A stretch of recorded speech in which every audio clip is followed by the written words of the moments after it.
comienzan los especiales de paisaje literario Talentos de Voz. Hola, soy yo, Shelton Planton. Por favor, no le digan a nadie que mi primer nombre es Shelton, ¿está bien?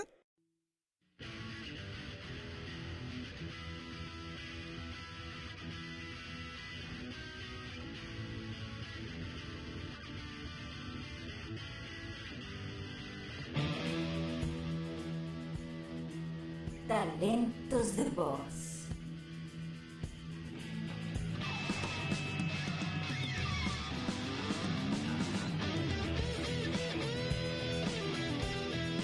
¡Patamón Digivolta! ¡Patamón Digivolta! ¡Ay, porque yo no puedo Digivolucionar! Yo soy malo, y eso es bueno. ¡Cadena de Andrómeda!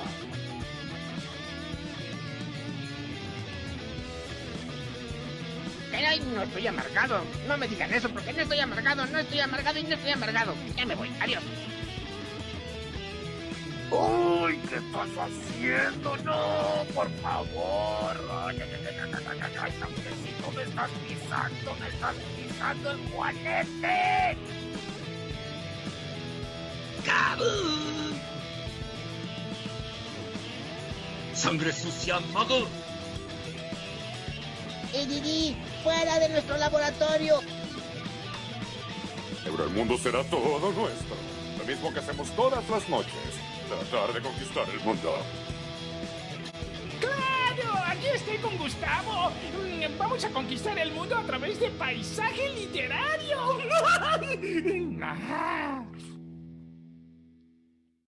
Buenas. Bienvenidos al 52º especial de Talentos de Voz en Paisaje Literario. Un programa dedicado a esas voces que nos hicieron imaginar miles de mundos. Hoy vamos a estar charlando con la actriz de doblaje y teatro, locutora, cantante y artista de Foley venezolana, María Mercedes Prato Méndez, más conocida como Meche Prato. Meche ha sido egresada de la Escuela de Teatro Porfirio Rodríguez en su natal Venezuela. Hoy en día está residiendo en España, tiene una banda de hard rock que ya le vamos a ir preguntando, nos va a ir contando. Pero antes de esto, les voy a pasar a mencionar algunos de los trabajos en donde seguramente han disfrutado de su voz, de su interpretación. Por ejemplo, está el de Celine Bradley en Fullmetal Alchemist, de Hiko en DJ Yarat, Madame Savinga en Woo Woo Bootsy, Lottie en El gato de Frankenstein, Shugo en .ac Legend of the Twilight, Dita en Bandred, la abeja Betsy en Mick TV, la super abeja, la primera voz de Arenita Mejilla en Bob Esponja y Has Phantom en Danny Phantom. Vamos a darle paso a Meche a ver qué tiene para contarnos. Bienvenida a Paisaje Literario, Meche. ¿Cómo va todo por ahí? Hola Gustavo, pues muy contenta y muy emocionada por la invitación que me han hecho para este programa tan interesante de paisaje literario. Todo muy bien por aquí, con un poquito de frío, pero ahí vamos. Bueno, me alegro. Mira, todo el año, o gran parte, ¿no? Hasta ahora, haciendo entrevistas ahí a la gente que está viviendo en España, acá con frío, allá con calor. Bueno, en algún momento se tenía que dar vuelta esto. En algún momento allá tenía que hacer frío y acá hoy no hace calor, pero va, está lindo el día, no me puedo quejar. Bien, a ver, para ir conociéndote, si bien la gente, ya la que te sigue y todo, sabe quién sos y demás, perfecto, pero, para los que no, me gustaría saber, y también, ¿no? Para ir conociéndote yo, dado y considerando que abarcás varias ramas de lo que es la cultura, el arte en general, me gustaría saber cómo es que nace en vos y cuándo es que nace esta inquietud precisamente por todo lo que tiene que ver, valga la redundancia, por el arte en general. Vale, bueno, Fíjate, yo siempre he sido muy amante de todo lo que es las ramas artísticas desde muy pequeñita. Entonces, no sé, desde que tenía 10 años o así, pues me sentí motivada por el dibujo, entonces hice varios cursos de dibujo, ¿no? Y esa fue como mi primera iniciación a lo que era la primera cosa del arte que podría yo experimentar y después, pasados los años, pues entré a cantar en el coro de una iglesia que estaba cerca de mi barrio y por allí descubrí el arte de la música. Luego estudié teatro, ¿no? A los 17 o así, pues entré a estudiar teatro gracias a unos amigos que me habían invitado a participar en una obra de Semana Santa y pues hice una especie de extra de pueblo y me di cuenta de que me gustaba mucho el teatro. Entonces, pues a partir de allí, gracias a esos amigos, pues entré en una escuela. Luego, pues gracias a otros entré como artista de Foley en el doblaje. Luego me becaron en cursos de locución y bueno, por ahí, o sea, toda mi vida siempre ha estado de una u otra manera vinculada con ello, ¿no? Entonces, pues no, desde pequeña siempre me ha gustado todo lo que tiene que ver con el arte, ¿no? También es una forma de vida, ¿no? O sea, Ujú. el arte no es solamente aquellas actividades que realizas, ¿no? Sino que se convierte en parte de ti. Y eso también, a medida que tú desde joven empiezas a experimentar con la creatividad, tú también vas desarrollando tu personalidad, ¿no? Ujú. Por ejemplo, yo en casa tengo letreritos pintados por mí, tengo mandalas pintados de cuadritos y cosas así, ¿no? O sea, como que se convierte en una forma de vida más que aficiones o que actividades, ¿no? De hecho, mis profesiones, toda la vida me he dedicado a ello, entonces no solamente como actriz de doblaje, sino como diseñador gráfico, Ujú. como editora, o sea, nunca he hecho otra cosa que no esté vinculado con eso. Digamos que toda la gente que está en el medio de alguna de las ramas, ¿no? O sea, la música, la actuación, la Ujú. pintura, es gente que no es que entra por lo general por necesidad, entra porque es lo que le gusta, por eso siempre hablo de la pasión, esta inquietud por Así la es. pasión por esto, porque no es que decís, bueno, soy oficinista o soy abogado, contador, que mira, hace un poco tiempo atrás entrevisté a un mexicano, Pepe Toño, que es bastante conocido, que es el de James, del equipo Rocket, bueno, del Capitán América, etcétera, etcétera, etcétera, ¿no? En el doblaje. A él lo habían obligado a estudiar abogacía, a derecho, porque los padres eran médicos, que el otro abogado, que qué sé yo, que qué sé cuánto. Y no le gustaba y lo tuvo que terminar y una vez que lo terminó, ¡pac! Se fue para lo que realmente le gustaba. De esta cosa de cuando te imponen algo que no es lo que Ujú. uno siente, que no trae resultados. Y todos los que se dedican acá, porque bueno, estamos en la actuación, más allá del doblaje, que es una excusa, pero en general, la literatura, lo que fuera, básicamente es porque a uno le gusta, puede tener más o menos facilidad, pero Ujú. realmente son pasiones más que otra cosa. Claro, no, sí, de hecho, bueno, con respecto a eso que estás diciendo, pues yo tengo mis anécdotas también, ¿no? Ajá. Mi familia, por ejemplo, bueno, siempre los padres quieren lo mejor para uno, ¿no? Entonces, lo que ellos consideran que es lo mejor para uno.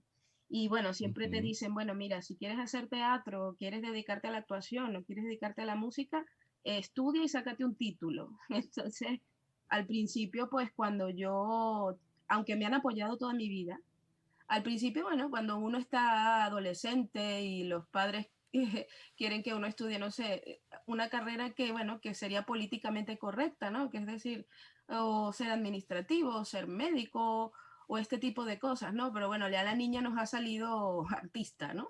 ¿Y qué más? ¿No? Entonces siempre te preguntaban, ¿y qué? Ay, ¿qué haces tú? No, yo hago doblaje. Ah, sí, ¿y qué más? ¿No? O no, yo soy cantante. Ah, sí, ¿y qué más? ¿No? ¿Sabes? Pero no, porque se esperas como por actitud, por una actitud adquirida, se espera bueno, que estas profesiones no son realmente profesiones, ¿no? Ante la sociedad. Pero bueno, yo le decía a mi familia, bueno, yo les voy a demostrar que yo me voy a hacer la mejor en mi trabajo y lo voy a hacer muy bien. Y pasado el tiempo, pues ellos eran los primeros que estaban en la fila del teatro viendo mis obras, ¿no? Y eran los primeros en enorgullecerse, mis hermanos y mi madre, enorgullecerse de, mira, ahí está mi hija haciendo un personaje de una obra de teatro, ¿no?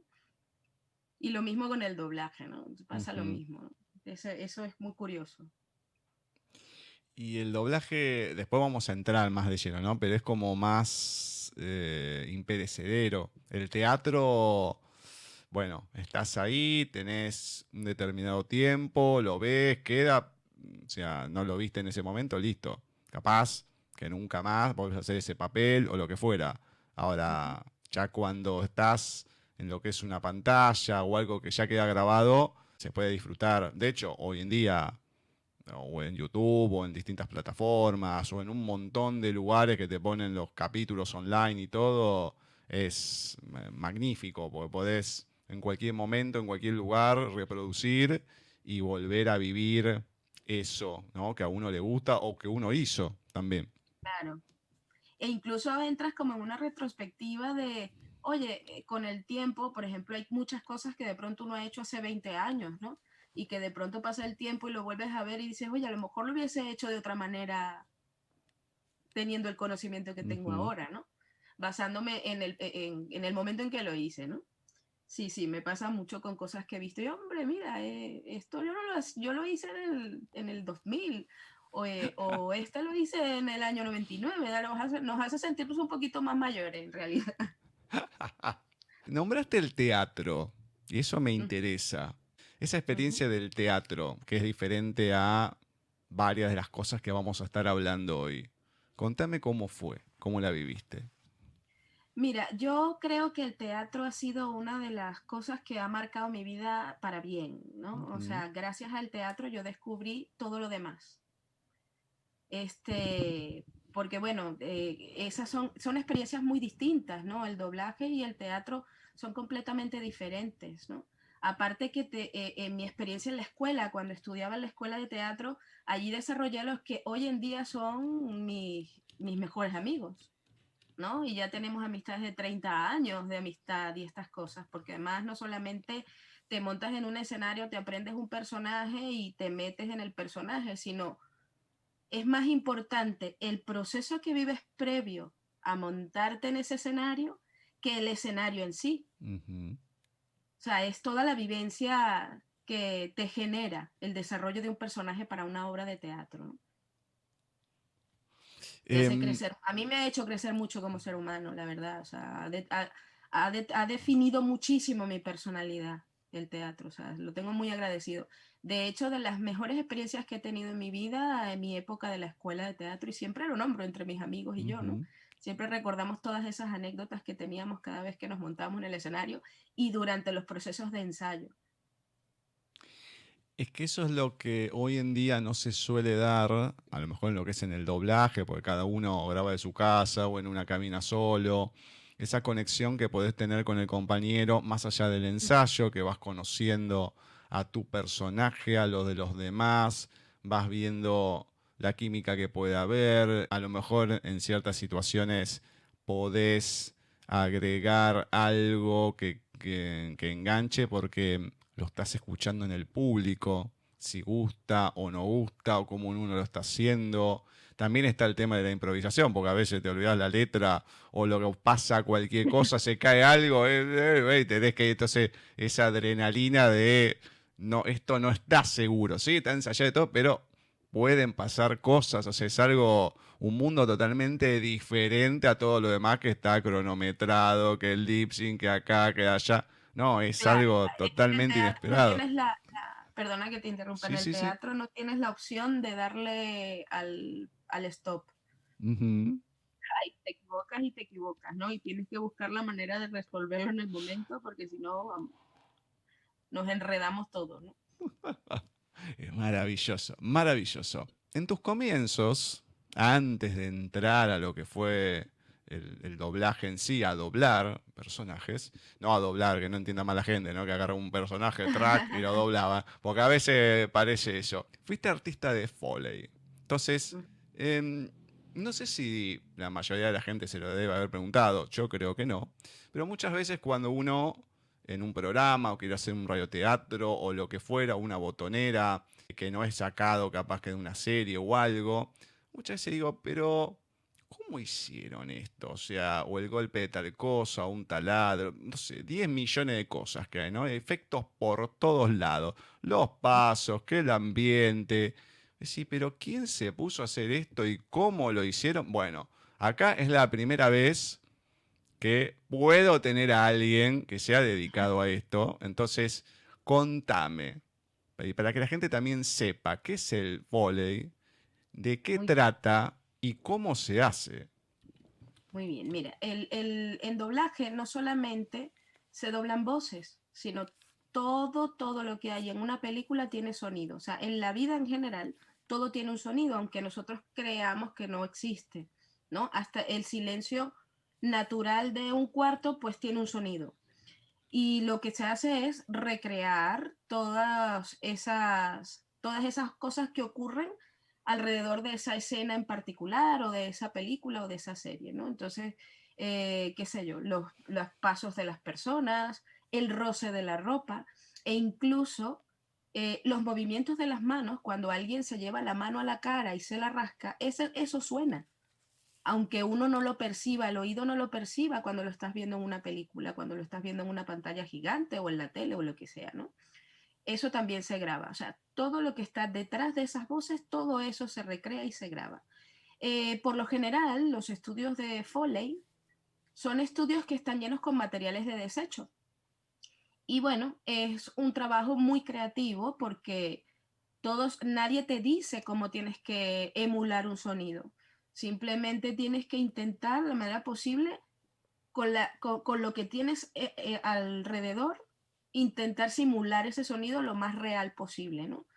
Entonces, por ejemplo, las puertas de los coches, por ejemplo, no siempre tienes que tener una puerta de un coche dentro del estudio, que sí que los hay, ¿sabes?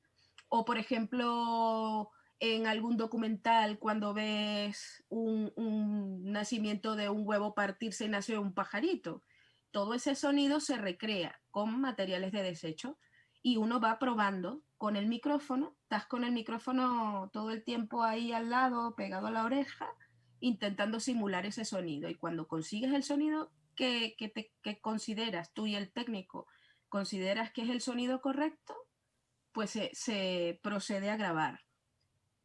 Yo tengo experiencias súper graciosas también con el Foley, porque cuando yo empecé a hacer Foley, mis inicios fue por allá cuando tenía, no sé, 19 años o 20 años, nosotros íbamos a las zapaterías a buscar zapatos, porque cada zapato tiene un peso, depende de la manera en cómo lo utilices. Entonces, para nosotros recrear los pasos, los zapatos nos lo teníamos que poner en la mano y probábamos el zapato en el suelo, íbamos a las zapaterías a comprar zapatos para hacer Foley y la gente se nos quedaba mirando porque lo primero que hacíamos era meternos en la mano, el zapato en la mano y pegar la oreja al suelo, ¿no? En una zapatería. Entonces, claro, la gente se nos quedaba mirando como que estos chicos, ¿qué les pasa, no? Están locos, ¿no?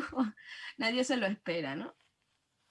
Entonces es eso, básicamente todo eso, por lo menos en una serie de época, los trajes tienen un movimiento de roce que va sonando en la medida que va caminando ese personaje. Entonces nosotros pues utilizábamos material de guata o tela o del relleno de los peluches para hacer ese sonido pegado al micro, ¿no?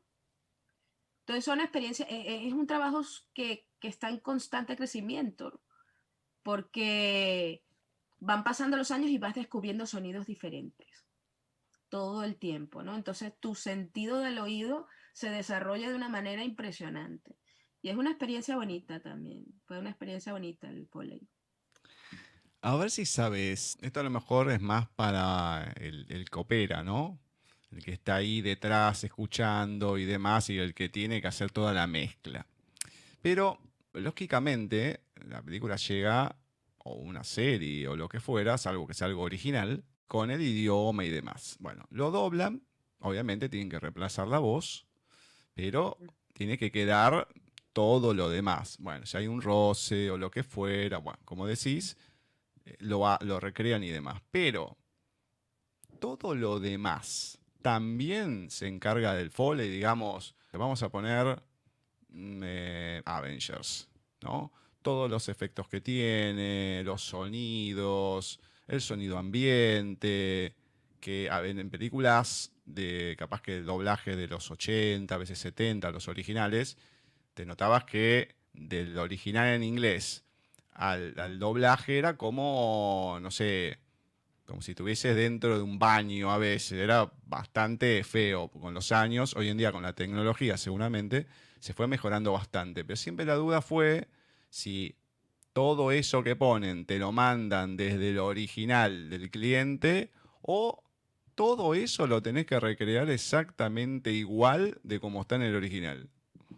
Eso depende mucho del cliente. Por lo general, las grandes firmas o las grandes corporaciones como Marvel, Disney y todos ellos suelen mandar una banda general del material de ambiente. Entonces, lo que falte o lo que ellos consideran que falta es lo que el Foley Artist es lo que tiene que recrear.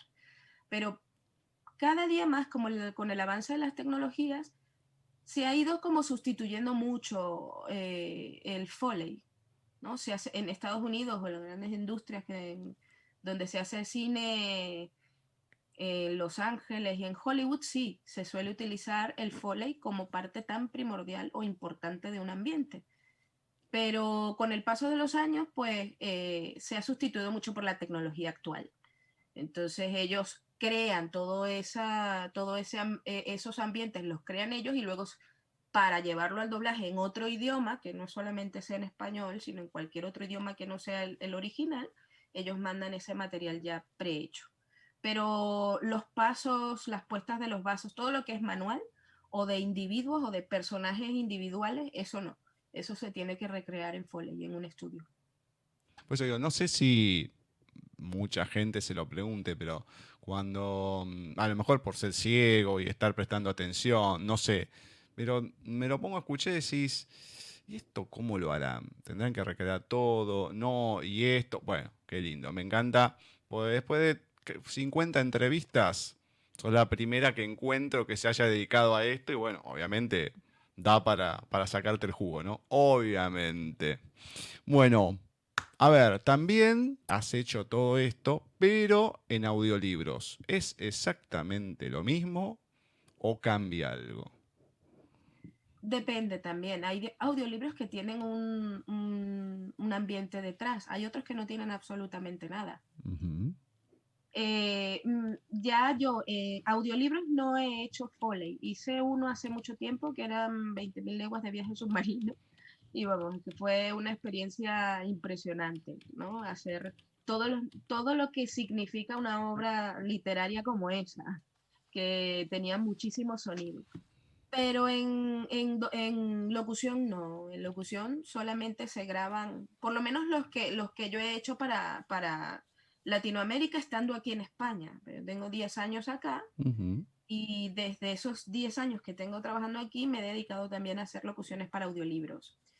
Por lo general están en blanco, no tienen ningún tipo de sonido de ambiente. Están totalmente, la voz simplemente va emulando su locución y nada más. En su momento, cuando había participado en un taller de locución acá en un instituto que se llama ISER, que es el más importante en locución, que era para ciegos y disminuidos visuales, había venido una chica que se encargaba de, en ese momento, porque estaba todo desordenado, acomodar los audiocuentos, porque cada uno que se egresaba dejaba una grabación. Entonces decía, no, dejamos la más correcta, que esto. Entonces yo levantaba la mano. Bueno, todo ciego, se metía a otro a preguntar sin levantar la mano. Bajaba. Las dos profesores y esta chica veía. Volvía a levantar la mano, se metía a otro. A la 10ª vez, digo, se reían, dice, no, de verdad, che, pero dale, déjenme hacer una pregunta. Ya estaba re indignado, porque estaban todos de un lado y yo solo del otro y nadie me prestaba atención, salvo cuando me iban a decir, ya se metía a otro. Entonces, por respeto, me callo. Entonces digo, pero ¿por qué dejar uno solo? Digo, ¿no pueden dejar uno correcto, leído, otro, porque decían que estaba interpretado, que esté interpretado y otro a lo mejor que tenga alguna otra variante, como leído por 2 personas, qué sé yo? Y yo siento que se quedaron mirándose y la chica me dice, nunca lo pensamos, nunca se les había pasado por la cabeza que sea algo que no sea solamente la persona leyendo, que haya algo más, como decís vos, tipo 20.000 leguas de viaje submarino o cualquier ese tipo de aventuras, que haya algo ambiental, algo que te lo recree también. Es un libro de aventuras, un libro de aventuras clásicas, te lleva a ese mundo. Claro, si es que yo siempre me lo he preguntado. O sea, es decir, es algo que yo suelo criticar en realidad, porque yo digo, pero ¿por qué esta metodología tan fría, ¿no? De que tú escuchas un audiolibro y es como si estuvieras escuchando alguna especie de robot que tiene una melodía específica, salvo algunos otros actores que sí, hay otros locutores que sí que son un poco más expresivos en su interpretación, pero ¿por qué ese vacío, no? A mí, yo como oyente, porque con el paso de los años he aprendido como a colocarme en las dos posiciones, ¿no? Tanto de mi posición como locutora, como la del oyente o cualquier otro oyente que esté escuchando ese audiolibro en este momento.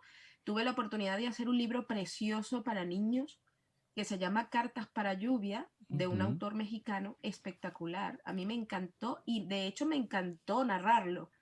Y durante el proceso de ese audiolibro, pues, habían varios personajes que estaban allí, que había un capitán, había un tiburón que hablaba, o sea, y yo dije, yo voy a romper el esquema aquí. O sea, yo no puedo hacer este audiolibro de manera mecánica, porque esto es para niños. Yo creo que hay que meterle un poquito de actuación y mover un poquito las entrañas para que ese niño o ese adolescente que esté escuchando ese libro se atrape con la lectura. Y bueno, me atreví, muy en contra de las características que me habían pedido. Yo lo hice con esa, y el autor del libro personalmente me mandó una gran felicitación, que les había encantado cómo había quedado. Yo decía, pero es que claro, si es que ¿para qué están hechos los audiolibros? Para que tú no utilices ningún otro sentido que no sea el del oído, ¿no? Y que te puedas imaginar eso que que ese locutor o locutora está narrando en el momento. ¿Sabes? Entonces, bueno, algún día, espero que algún día se pueda un poco cambiar esa técnica de todo vacío, sin ningún tipo de ambientación alrededor. Ojalá, mira, hay una compañera tuya, Melanie Enríquez, que seguramente Sí. la conoces.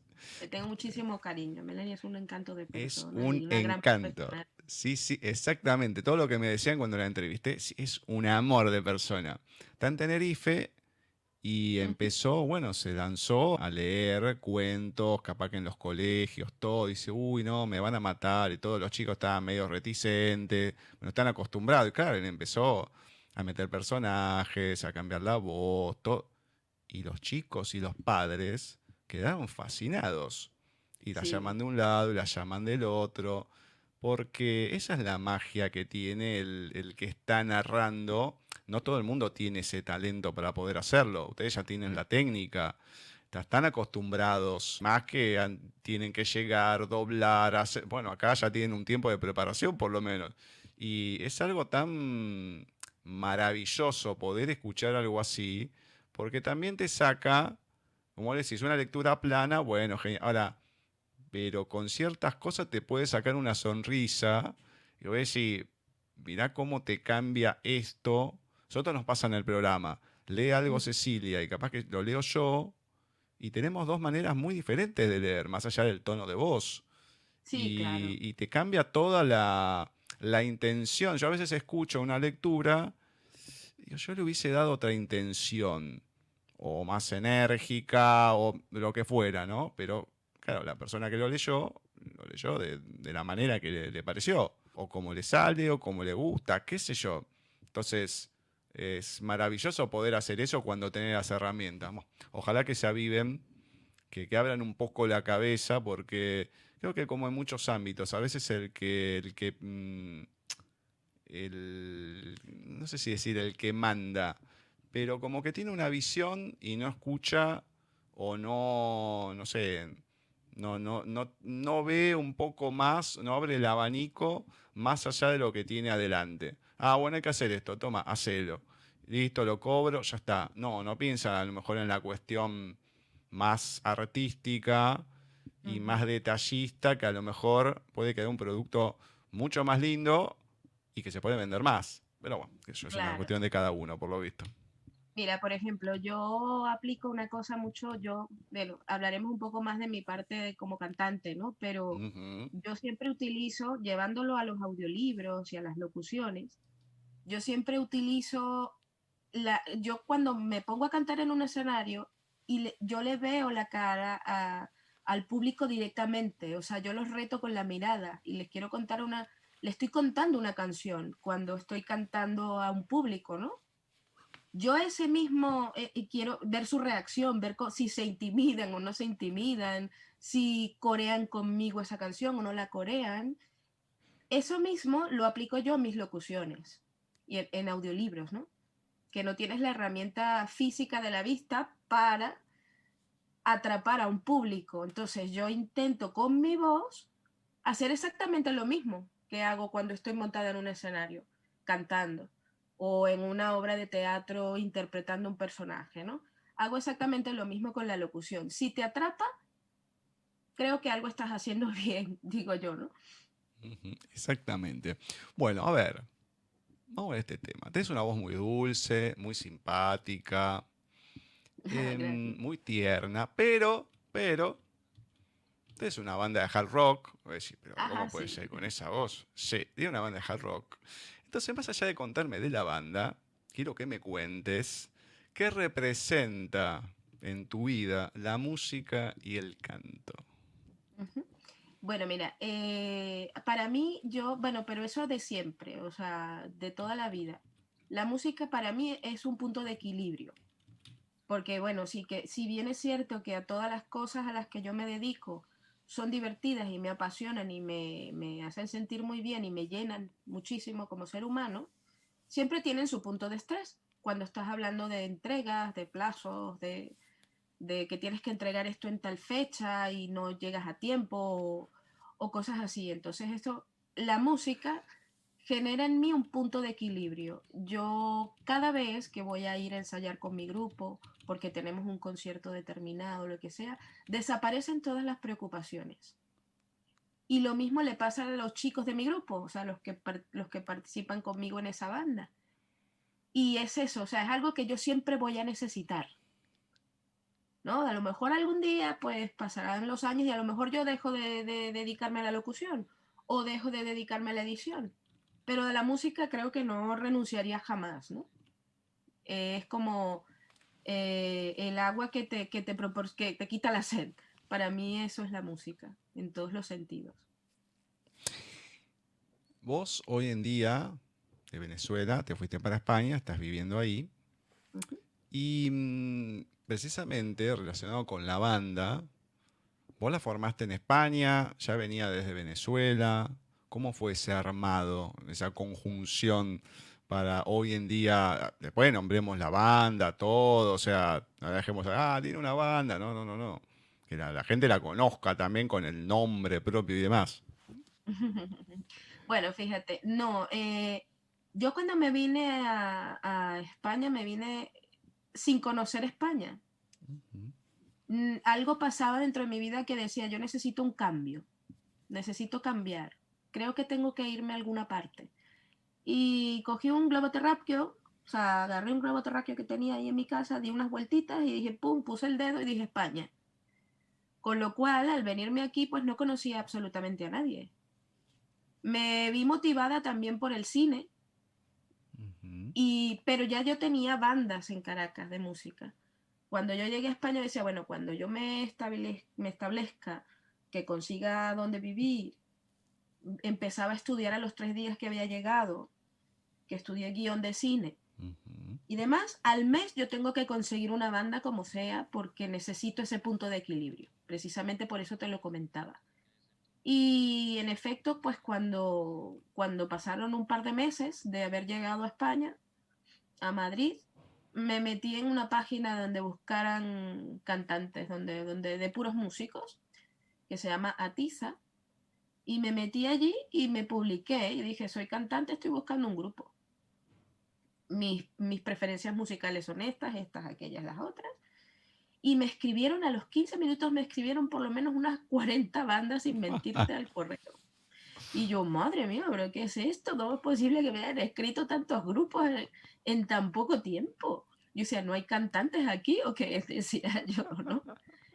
Y probé con unas 2 bandas que, bueno, su música no me terminaba de atrapar, pero la tercera fue un amor a primera vista musical y como personas, que fue la primera banda que yo tuve aquí en Madrid, que se llamaba Kabum. Se llama Kabum. Y con ellos inicié un camino de música de hard rock clásico propio durante 8 años. Parte de mi banda actual, que se llama Coronel Kilgore, que es donde estoy ahora, que es una banda de versiones de los 70, de rock de los 70, se llama Coronel Kilgore por hacer alusión a la película de Apocalipsis Now. Entonces el Coronel Kilgore, que era el personaje emblemático de esta película, pues le colocamos ese nombre y toda la música que hacemos es de esa época, pre-Vietnam y durante la guerra de Vietnam. Parte de esos músicos que están en esa banda actualmente también formaron parte de Kabum. Entonces como que se ha quedado todo en familia. Y con ellos pues tengo unos 4 años y bueno, desde entonces pues no he parado de tocar. O sea, desde que llegué a los 2 meses ya estaba cantando en una banda.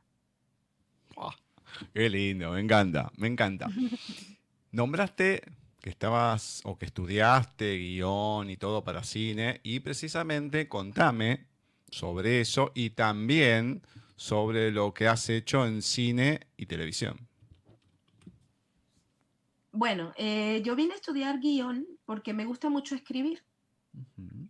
Y el cine español pues me llamaba mucho la atención y fue cuando te conté que dije, necesito un cambio.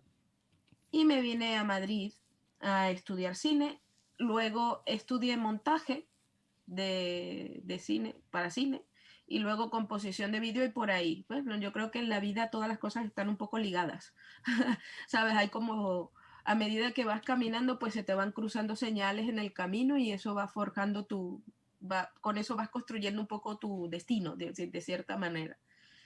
Y pues en cine, pues la experiencia que he tenido ha sido en doblaje, no desde el lado de la actuación como actriz de imagen como tal. ¿Sabes? En televisión tampoco he trabajado como actriz de televisión, pero sí he hecho cosas para televisión desde el lado del doblaje, ¿no? Como locutora. He hecho bastantes cosas. Y entramos precisamente al doblaje. Nos quedamos ahí en la puerta como artista de Foley. Y ahora, después de ahí, ¿cómo pegas el salto al doblaje? Es que también fue cosas muy curiosas porque yo empecé a ser Foley Artist en una empresa de doblaje. O sea, entré a través de un amigo músico que era musicalizador de esa empresa en ese momento y ahí fue donde tuve la oportunidad de ver, como te había comentado, de enfrentarme al Foley por primera vez. Pero como te digo, venía de hacer teatro y lo que me gustaba era la actuación. Entonces yo veía a los actores entrar y salir de las cabinas. Entonces estas cosas era algo que me llamaba muchísimo la atención. Y yo intentaba practicar en casa, sin decirle a nadie. Yo me iba a casa, me grababa con el VHS, una escenita y luego escribía todos los textos y luego agarraba una grabadora y me grababa encima y hacía cosas así. Y lo notó un compañero, hoy en día es un compañero de doblaje muy querido que se llama Ricardo Maña, que tenía una escuela de locución. Y en ese entonces, pues Ricardo decidió becarme. ¿Tú quieres hacer doblaje? Y yo, sí. y me becó para hacer el taller de locución y en ese entonces pues vamos a hacértelo. Entonces hice mi prueba y he quedado y de ahí en adelante pues el doblaje me persigue. Siempre he dicho eso, que el doblaje me persigue, ¿no? No porque yo le esté huyendo, sino que cuando me vine aquí pues tampoco tenía ninguna intención de dedicarme al doblaje aquí porque hay un acento distinto. Venía con la idea de estudiar cine y hacer un cambio en mi vida, pero siempre pasan, las cosas cuando son para ti, ¿no? Cuando están destinadas a ser tuyas, pues no hay nada que se interponga para que continúes, ¿no? Entonces me escribían por correo para pedirme demos de locución, con acentos latinos y demás, y desde entonces pues no he parado de trabajar. Y bueno, y ahora que estás en España, estás estudiando lo que es el idioma español, el acento, ¿no? Propiamente dicho de ahí. Y cómo es esta cuestión de la adaptación, el estudio en sí, y el medio del doblaje en España de lo que pudiste ir viendo hasta ahora. Son cosas muy diferentes. O sea, entrar aquí en el medio del doblaje es como empezar de cero completamente. ¿Por qué? Porque, bueno, no utilizamos el mismo acento. Eso es obvio. Y segundo, porque la forma de trabajar es completamente diferente. Como sabrás, bueno, el doblaje español es mucho más antiguo que el doblaje latinoamericano, a excepciones de Argentina, que Argentina también está en el medio del doblaje desde tiempos inmemoriales, ¿no? Inmemoriales. Pero ellos trabajan de maneras distintas, ¿no? Entonces, claro, cuando tú tienes más de 20 años dedicado a un estilo de trabajo o a una manera de trabajar y luego entras a hacerlo completamente diferente, pues es como empezar otra vez de cero, ¿no? Pero bueno, es una experiencia espectacular. O sea, a mí me encanta porque es como hacer una radionovela constantemente, ¿no? Porque ellos no utilizan. Nosotros los latinoamericanos pues utilizamos referencias del idioma original con audífonos y estamos viendo en pantalla, estamos viendo una escena determinada y con el texto en la mano pues vemos la escena un par de veces, unas veces y luego pues nos adentramos al reto de la actuación de esa escena escuchando el idioma original con los audífonos. Aquí no. Aquí es completamente mudo, o sea, aquí no utilizas audífonos. Tienes que dedicarte más a la actuación, a tu propia actuación, más allá que a la actuación de ese personaje que estás viendo, ¿no? Tienes un compañero al lado con el que tienes una reciprocidad de respuesta, o sea, se trabaja en parejas. Entonces es una experiencia completamente diferente y, bueno, un aprendizaje constante. La verdad es que a mí me ha encantado y me ha ayudado mucho a crecer profesionalmente y utilizar ciertas técnicas que ellos utilizan aquí y también llevarlas un poco al latino, ¿no? Claro. O sea que un poco lo que se hacía antes de estar toda la gente en el atril y demás, no a esa locura, ¿no? De dar 5 o 6 personas, lo he comentado y muchos coinciden conmigo, que al no tener ese feedback con tu compañero de escena y demás, es como que sale bien, ¿no? A veces un poco mejor, a veces, bueno, queda hasta ahí, pero qué mejor quedaría si estarías con la persona ahí y estuvieses dialogando como lo estás haciendo en la película, pues otra cosa, o sea que ahí, dentro de todo, se hace de esa manera, aunque sea de a dos, no todos, pero por lo menos podés tener esa devolución y que sea más fluido, como si fuera en el teatro, digamos, de cierta manera. Claro, es así. Y de hecho, te cuento una experiencia. Los actores de Big Bang Theory, de esta famosa serie de Big Bang Theory, todos los personajes protagónicos grababan la escena juntos. Entonces, si eran 5 actores, pues los 5 estaban allí participando, ¿no? Salvo que alguno tuviera una participación un poco más grande, entonces se sentaban los demás, él grababa su pedazo, que era un poco más largo, y luego pues se incorporaban los demás, pero es el feedback que te da si tu compañero, el que está doblando contigo, te baja el tono de la voz, tú lo tienes que más o menos igualar, ¿no? Entonces es un juego de energía, de situaciones, es muy interesante. Además que encima te evitas que después te llamen de vuelta. No, mira, hay que redoblarlo porque te quedó el tono, lo que fuera, diferente, hay que hacer otra toma y otra vez ir a No, bueno, grabar. ahí Ah, en este caso pues tienes a un director, ¿no? Que es el que está supervisando todo lo que estás haciendo. Que la figura del director es súper importante. ujú. Sí, sí, sí, sí, sí. Y esto que decís que no usan el audífono y demás, pero a ver, tienen la referencia del idioma original y después empiezan a doblar, digamos, sin escuchar lo que está pasando. ¿O no? Exactamente, Yo lo entendí así por lo exactamente. menos.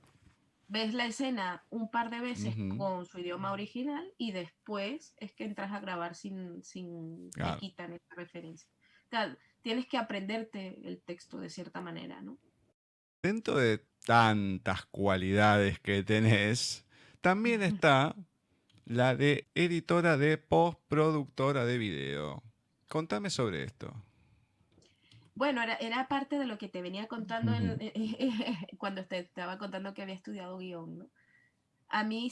Yo siempre me he mantenido al día con las tecnologías. ujú, Y cuando empecé a estudiar guión, que continué, por primera vez me enfrenté, digamos, a un programa de edición cuando estudié montaje para cine, me di cuenta de que me apasionaba mucho, ¿sabes? La idea de poder hilar en una película ujú. completa, ¿no? Y eso lleva todo un trabajo de criterio por detrás, ¿no? Que si cuando estás colocando un clip sabes que en una parte determinada, de acuerdo a un script, la música va aumentando y luego pasas a otro clip y de pronto pues tienes que bajar un poquito más la música, ¿no? Y y luego ver todo eso completo en una pantalla, pues es una cosa maravillosa. A mí me encantó y luego, después de eso, pues empecé a estudiar todo lo que eran efectos visuales, que también me llamaba mucho la atención.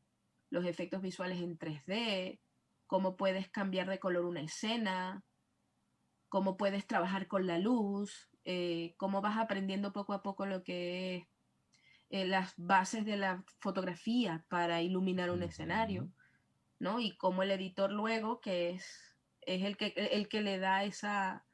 Como tú, por ejemplo, cuando editas un programa o cuando tienes una cosa que hacer con el audio, pues lo mismo se hace con la edición. Y para mí es apasionante y ya van 10 años que estoy dedicada a ello y que también me gusta muchísimo. No paro de hacer cosas, la verdad. Entre la locución, el doblaje, la música, vamos. No me aburro. Bueno, eso es importante. Eso es muy importante. Ya tocamos la música, tocamos la actuación, lo audiovisual en general, tocamos todo, ¿no? Los audiolibros, pero ¿qué papel juega en tu vida la literatura? Mira, yo desde pequeñita, lo primero que aprendí a hacer fue a leer. O sea, la lectura siempre me ha acompañado. O sea, es algo que yo antes de aprender a leer, yo tenía un libro en casa que tenía ilustraciones de un lado Ujú. y el cuento del lado izquierdo, de pequeñita. Y yo veía la ilustración y me inventaba la historia. O sea, como diciendo, bueno, esto es lo que dice aquí y me lo inventaba. Y desarrollé una pasión por la lectura, ¿no? Me gusta mucho, pues, la lectura de suspense, el estilo de thriller psicológico, cosas que te pongan a pensar. Me gusta mucho la literatura de Stephen King. Ujú. Eh, en realidad me gusta leer todo lo que me atrape, yo me lo leo. O sea, siempre me ha gustado leer. Y por algo también de hecho, me puse a estudiar guión porque tenía una idea preconcebida de que escribir un guión era lo mismo que escribir un libro. Y cuando Mm. yo llegué a la escuela de guión, me di cuenta de que no tenía nada que ver. Era una herramienta mucho más fría, ¿no? Es diferente a cuando tú estás leyendo un libro y estás desarrollando toda una atmósfera, ¿no? En tu cabeza a medida que vas leyendo. Hay hay un arte allí. En un guión, no. En un guión es algo más mecánico, ¿no? Es una herramienta de Ujú. trabajo para los demás. Entonces, una cosa es que tú te leas un libro que te apasiona, donde, no sé, el Código da Vinci, ¿no? Por decirte algo, Ujú. donde hay una gran cantidad de detalles que te permiten a ti desarrollar tu imaginación y imaginarte todo el libro entero y hasta la música de cómo es. a un guión de cine. Cada cosa tiene su encanto, pero básicamente, bueno, la lectura siempre me ha gustado, es algo que no puedo dejar de tener. Vamos a entrar ahora a lo que han sido varios de los personajes y series en las que has participado en el doblaje. Como para arrancar, vamos con 3 importantes. El primero es Betsy en MyDB, la abeja. Vamos con otro animal, Arenita Mejillas en Bob Esponja. Y también Hat Fenton en Danny Phantom. Contame Sí. estos 3 personajes y series que te han dejado, si es que te han dejado algo, y qué han significado, qué han representado en tu vida. Bueno, en realidad yo creo que todas las cosas que uno hace tienen su encanto, ¿no? No podría establecer un punto de comparación entre un personaje y otro porque cada cosa tiene su arte y su reto diferente, ¿no? Pero bueno, entre estos 3 personajes en especial yo le tengo un cariño muy especial a Bessie en MyTV, porque además era un reto muy grande que se me presentó en su momento. Este es un personaje que es una niña que es Boy Scouts y es increíblemente hiperkinética. O sea, para mí, bueno, está un poco loca. Entonces, su mejor amigo es un dedo, o sea, es su dedo izquierdo. Entonces, claro, ella se dibuja una carita en su dedo y habla con el dedo. ¿Sabes? Entonces, este personaje, aparte, precisamente por esa característica de ser como muy hiperkinética y muy hiperactivo y todo lo quería hacer al mismo tiempo y hablaba muy rápido. Y aparte de que hablaba muy rápido, tenía ceceo, entonces te hablaba todo así. Te hablaba todo completamente, todo tenía que estar muy rápido, ¿no? Y entonces, esto fue un casting largo, o sea, cuando se hizo en su momento, fueron varios días de casting donde se presentaron varias actrices al reto. De hecho, la actriz original de este personaje, la que lo hace en inglés, es una actriz muy famosa de la serie de Saturday Night Live. Y bueno, y era el reto, el típico reto, bueno, mira, sabes que esto lo dobla esta persona de Saturday Night Live, es una serie de MTV, que puede ser un pelotazo tan importante como Bob Esponja, porque es más contemporánea que Bob Esponja. Bob Esponja fue mucho antes. Y bueno, pues se me presentó ese reto, era rapidísimo. Creo que nunca había hecho algo tan largo y tan rápido en tan poco tiempo.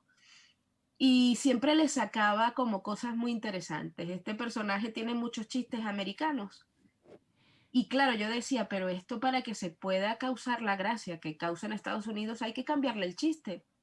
O sea, mantener el concepto del chiste, pero llevarlo a nuestro terreno más de los latinoamericanos. Fue uno de los personajes es de los personajes de los que tengo mayores recuerdos. Es como uno de mis personajes preferidos, es como un bebé para mí, ¿no? Yo siempre he dicho que nuestros personajes son como hijos que uno va desarrollando. Y Arenita Mejillas, a mí me encantó la experiencia. Yo doblé a Arenita en la primera temporada de Bob Esponja, o sea, fui la primera voz de Arenita. Ya después fue cambiando, otros compañeros lo fueron haciendo. En ese entonces yo me fui a México a vivir un par de años y bueno, pues tenían que cambiar la voz. Y a su vez, la actriz que luego me sustituyó a mí también se fue del país. Y así, ¿no? Ha ido cambiando hasta la voz actual, que es Liliana Chacón, ¿no? Una gran compañera de trabajo y excelente profesional también. A mí me encantaba también. Arenita y Bessie tienen algo en común. Arenita, bueno, no está tan loca como Bessie, pero también se le sueltan un poco los tornillos. Una Arenita vestida de astronauta que vive en el fondo del mar, pues tú me dirás.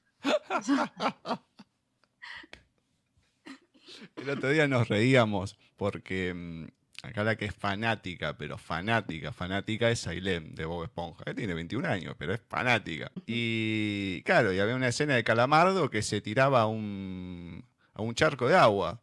Y dice, viste, o sea, está abajo del mar y se tira se tira un charco de agua, dice, pero cada esas incongruencias que tiene a veces Sí, sí, sí. la misma serie, y ahí igualmente en esa serie están todos medios tocaditos. Sí, sí, sí. Y además, de hecho, la primera vez yo me acuerdo que cuando grabamos el piloto, que fue el primer capítulo, yo lo comentaba con mi compañero que hacía Bob Esponja en ese momento. Se llama Cayamal Martínez, otro gran profesional del doblaje, que fue la primera voz de Bob Esponja. Y yo decía, esto como que va a ser un exitazo. Esto va a ser una cosa que va a tener una gran repercusión, pensábamos nosotros. Nunca pensamos que se convertiría como en una especie de serie de culto, porque bueno, aquí en España es una cosa impresionante.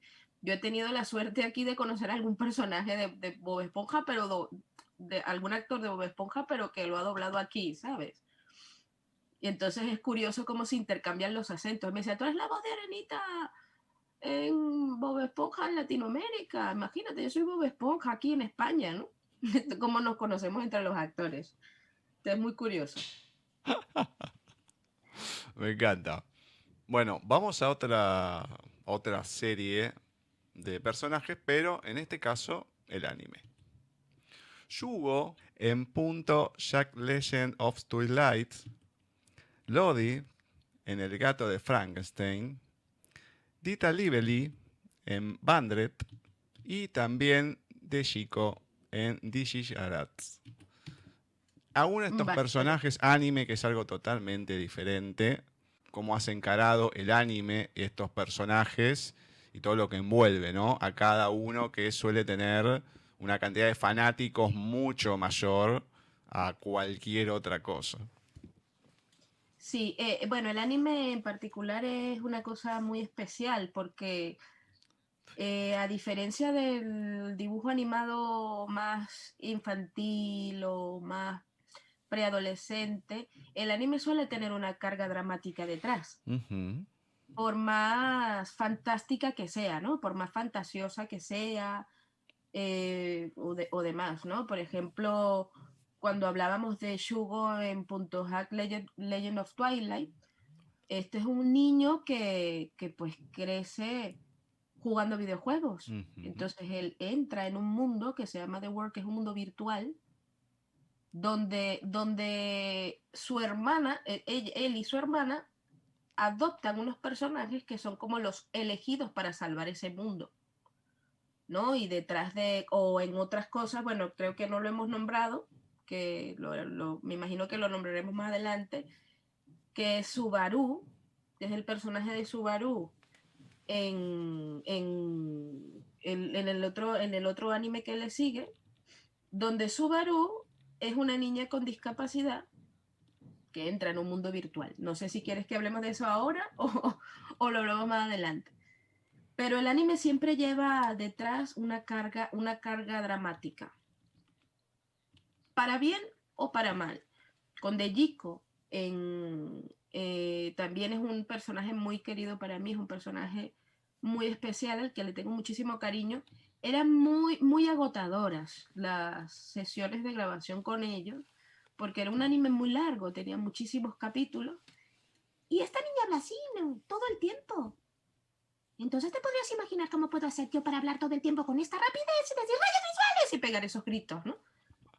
Entonces, todo eso eran uno y otro capítulo detrás, 180 capítulos haciéndolo, pero me trae recuerdos muy, muy bonitos porque Dejiko, yo no sabía que era una serie prácticamente de culto.